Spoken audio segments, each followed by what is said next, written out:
Hello friends, welcome back to my channel. आज आपण करणार आहोत गुजराती स्टाईलमध्ये ढेबरा. आपण मेथीमध्ये लसूण, मीठ आणि मिरचीचा ठेचा टाकून मेथी परतून घेतलेली आहे. यामध्ये आपण आता 3 वाट्या बाजरीचं पीठ टाकून घेऊयात. 2 वाट्या तांदळाचं पीठ टाकून घेऊयात आणि 1 वाटी ज्वारीचं पीठ टाकून घेऊयात. मी इथे 3 बारीक चमचे मिठाचे टाकले आहेत. तुम्ही तुमच्या चवीप्रमाणे सुद्धा टाकू शकता. 1 बारीक चमचा हळद, 4 छोटे चमचे लाल तिखट. जर तुमच्या घरात लहान मुले असतील तर तुम्ही कमी लाल तिखट सुद्धा टाकू शकता.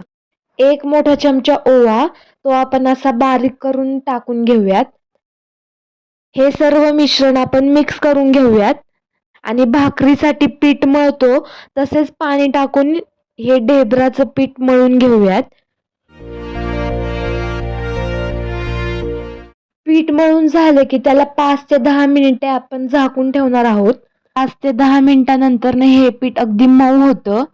ढेबरा अगदी सोपा आहे तयार करण्यासाठी. आपण जशी भाकरी तयार करतो तसेच ढेबरा तयार करायचा आहे. इथे आपण तांदळाचं पीठ वापरलेलं आहे.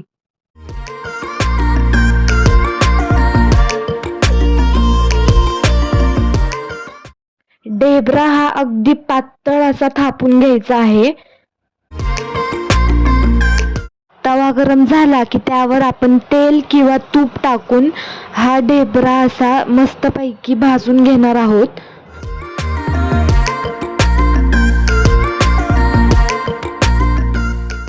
अशा प्रकारे ढेबरा मस्तपैकी भाजून झालेला आहे.